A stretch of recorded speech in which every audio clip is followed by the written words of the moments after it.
আসসালামু আলাইকুম প্রিয় সরকারি চাকরি প্রার্থী ভাই বোনেরা, আপনারা জানেন ইতিমধ্যে যে বাংলাদেশ সেনাবাহিনী সৈনিক পদে ট্রেড ওয়ান টেকনিক্যাল একটা সার্কুলার প্রকাশ করেছে। আবেদন শুরু 15ই আগস্ট, শেষ হবে 30 সেপ্টেম্বর। আপনি যদি না জানেন তাহলে আমার চ্যানেলে বিস্তারিত ভিডিও আছে, সেটা দেখতে পারেন, ঠিক আছে। এবং এটা কাজ কি সেটা নিয়েও একটা ভিডিও আছে। তবে আজকে আমরা একটু সাজেশন নিয়ে আলোচনা করব। বাংলাদেশ সেনাবাহিনীর যে সৈনিক পদের আপনার বাংলা সাজেশন, সেটা নিয়ে আজকে একটু আলোচনা করব।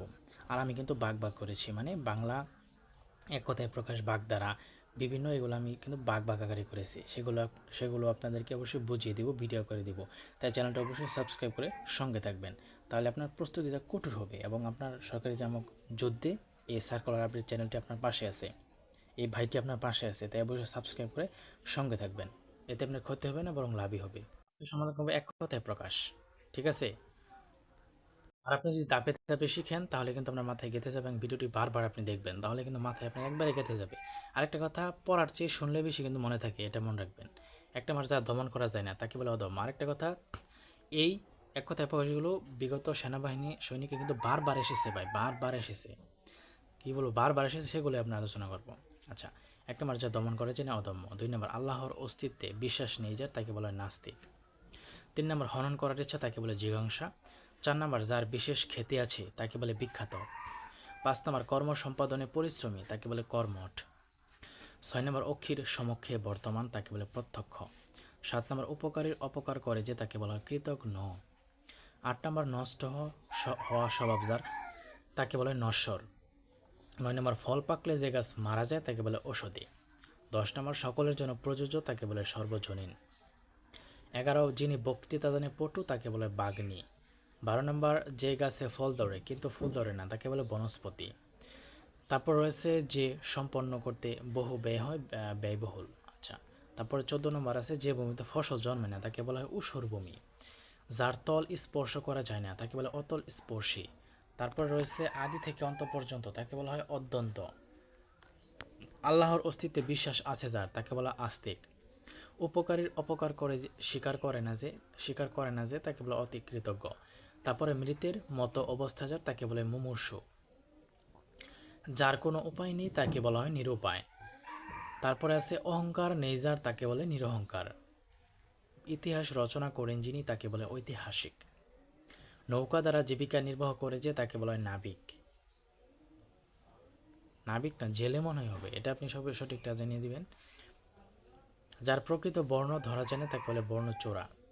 যে পুরুষ এর চেহারা দেখতে সুন্দর তাকে বলে সুদর্শন। আকাশে চড়ে বেড়ায় যে, তাকে বলা হয় আকাশচারী বা খেচর। তারপরে উপকার স্বীকার করলে তাকে বলা হয় কৃতজ্ঞ। বিদেশে থাকে যে, তাকে বলা হয় প্রবাসী। যা দমন করা কষ্টকর তাকে বলে দুর্নিবার। যা জলে ও স্থলে চলে তাকে বলে উভচর। আচারে নিষ্ঠা আছে যার, তাকে বলে আচার নিষ্ঠা। আপনাকে কেন্দ্র করে যার চিন্তা তাকে বলা হয় আত্মকেন্দ্রিক। আপনাকে যে পণ্ডিত মনে করে তাকে বলে পণ্ডিত স্মরণ। তারপরে আছে ইতিহাস বিষয়ে অভিজ্ঞ যিনি, তাকে বলে ঐতিহাসিক। ইন্দ্রকে জয় করেছেন যে জিতেন্দ্রীয়। একই মাথার উদরে যার যার সহোদর। এক থেকে শুরু করে ক্রমাগত তাকে বলা একাধিক ক্রম। কোনোভাবেই যা নিবারণ করা যায় না তাকে বলে অনিবার্য। দিনে যে একবার আহার করে তাকে বলে একাহারী। পা থেকে মাথা পর্যন্ত তাকে বলে আপাদমস্তক। যার সর্বস্ব হারিয়ে গেছে তাকে বলে সর্বহারা। যার কোনো কিছুইতেই ভয় নেই তাকে বলে অকুতভয়। যা পূর্বে দেখা যায়নি এমন তাকে বলে অদৃষ্টপূর্ব। যা অধ্যয়ন করা হচ্ছে অধীত। যা কখনো নষ্ট হয় না তাকে বলে অবিনশ্বর। যা চিন্তা করা যায় না তাকে বলে অচিন্তনীয়। যা উদিত হচ্ছে তাকে বলা হয় উদীয়মান। যা পূর্বে শোনা যায়নি তাহলে হচ্ছে অশ্রুতপূর্ব। যে গাছ কোনো কাজে লাগে না তাকে বলে আগাছা। যে গাছ অন্য গাছকে আশ্রয় করে বাঁচে তাকে বলা হয় পরগাছা। অনুতে বা পশ্চাতে জন্মেছে যে, তাকে বলে অনুজ। অকাল পক্ক হয়েছে যা, তাকে বলে অকাল পক্ক। জীবিত থেকেও মৃত তাকে বলা হয় জীবন মৃত।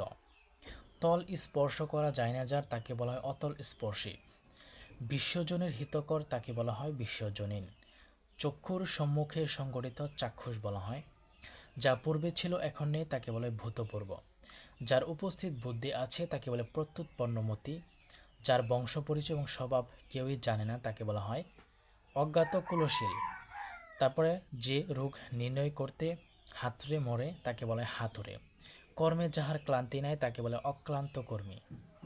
যে ভবিষ্যতের চিন্তা করে না তাকে বলে অপরিণামদর্শী। যে ভবিষ্যৎ না ভেবেই কাজ করে তাকে বলে অবিমৃষ্যকারী। যে নারী বীর সন্তান প্রসব করে তাকে বলা হয় বীর প্রসব। সম্মুখে অগ্রসর হয়ে অভ্যর্থনা তাকে বলা হয় প্রদ্যোৎগমন। যা কোথাও উঁচু কোথাও নিচু তাকে বলা হয় বন্দর। যার আকার কুৎসিত তাকে বলা হয় কদাচার। তারপরে রয়েছে যে মেয়ের বিয়ে হয়নি তাকে বলে অনুরা। শুভক্ষণে জন্ম যার শুভ ক্ষণ জন্মা। যা বিনা যত্নে লাভ করা গিয়েছে অযত্নলব্ধ। যা বলা হয়নি তাকে বলে অনুক্ত। যা চেটে খেতে হয় তাহলে ন্যায্য। তারপর ৭৩ যা কষ্টে অর্জন করা যায় তা অদম্য। যে বস্তি থেকে উৎখাত হয়েছে সর্বহারা। যা কোথাও উঁচু কোথাও নিচু বর্ধিষ্ঠ। সাপের খোলস নির্মুখ। হাতির রাগ বৃহৎ। হনন করার ইচ্ছা তাকে বলে জিজ্ঞাসা। শত্রুকে দমন করেছে যে তাকে বলে অরিন্দম। যার আকার কুৎসিত তাকে বলে কদাকার। যার আগমনের কোনো তিথি নেই তাকে বলে অতিথি। বিশ্বজনীর হিতকর বিশ্বজনীন। যে রোগ নির্ণয়ে হাতুড়ে মানে হাতুড়ে। আপনাকে পণ্ডিত মনে করে যে পণ্ডিত স্মরণ। যে বহু বিষয় জানে তাকে বলে বহুদর্শী। মৃত্তিকা দিয়ে তৈরি যা মৃন্ময়। যার স্ত্রী মারা গিয়েছে তাকে বলে পত্নীক। তারপরে কর্ম সম্পাদনে অতিশয় দক্ষ তাকে বলে অদক্ষ, এই কর্মঠ। যা চুষে খাওয়ার যোগ্য তাকে চুষ্য। যা পূর্বে ছিল নেই ভূতপূর্ব। যার বাসস্থান নেই তাকে বলে অনিকেতন। একই সময় বর্তমান সমসাময়িক। সম্পূর্ণভাবে বিবেচনা করা হয় নাই এমন অসম্মীক্ষিত। বাইরের জগৎ সম্পর্কে জ্ঞান নেই এমন ব্যক্তিকে কুপমণ্ডুক বলে। অক্ষির অগোচরে পরোক্ষ। চক্ষুর সামনে সংগঠিত চাক্ষুষ। চোখে দেখা যায় এমন চক্ষুগোচর। 25 বছর পূর্ণ হওয়ার উৎসব রজত জয়ন্তী। 50 বছর পূর্ণ হওয়ার উৎসব সুবর্ণ জয়ন্তী। 60 বছর পূর্ণ হওয়ার উৎসব হীরক জয়ন্তী। 150 বছর সার্ধশত। সেবা করার ইচ্ছা শুশ্রূষা। পান করার ইচ্ছা পিপাসা। তারপরে নিন্দা করার ইচ্ছা জুগুপ্সা। বিজয় লাভের ইচ্ছা বিজিগীষা। ত্রাণ লাভ করার ইচ্ছা তিতির্ষা। হিত করার ইচ্ছা হিতৈষী। অন্বেষণ করার ইচ্ছা অন্বেষা। রাজহাঁসের কর্কশ ডাক ক্র্যাঙ্কার। অশ্বের ডাক রেশা। মুরুগের ডাক শকুনিবাদ। পেঁচা বা উলুকের ডাক গুৎকার। ধনুকের ধ্বনি টঙ্কার। ভ্রমরের শব্দ গুঞ্জন। সমুদ্রের ঢেউ উর্মি। নূপুরের ধ্বনিকে বলা হয় নিক্কণ। যা সহজে লঙ্ঘন করা যায় না তাকে দুলঙ্গ বলা হয়। যা সহজে উত্তীর্ণ হওয়া যায় না তাকে দুস্তর বলে। যা শুনলে দুঃখ দূর হয় দুরশ্রব্য। তা বুঝের সাহায্যে চলে যে বুজক বা ভুজঙ্গ। যা বুকে হাঁটে সরীসৃপ। যা আকাশে চড়ে খেচর, বাতাসে চড়ে যে কপোত। যে বন হিংস্র জীবনযুদ্ধতে পরিপূর্ণ সাপদ সংকুল। যে গাভী প্রসব করে না দুধ দেয় না তাকে গুপসা বলে। তো বন্ধুরা, আজকে 125টি আমরা দেখলাম। এইগুলো আপনি বারবার অবশ্যই দেখবেন, তাহলে আপনার মাথায় এগুলো গেঁথে যাবে। আর আমি কিন্তু ভাই বাঘ আকারে নিয়ে আসছি, সব একবারে নিয়ে আসলে জটলা বাজবে, তাই অবশ্যই আমি বাঘ আকারে নিয়ে আসছি। কথায় প্রকাশ, সমার্থক শব্দ, ইংরেজি গণিত আমি সেগুলো দিব। তাই অবশ্যই চ্যানেলটা আপনি সাবস্ক্রাইব করে আমার সঙ্গে থেকে যাবেন। এবং সঙ্গে চাকরি নামক যুদ্ধে আমি আপনার পাশে আছি, তাই অবশ্যই সাবস্ক্রাইব করে লাইক কমেন্ট করে সঙ্গে থাকবেন। বহু জুটি মার্জনীয়। কোনো কিছু জানা থাকলে কমেন্টে জানাবেন। ধন্যবাদ।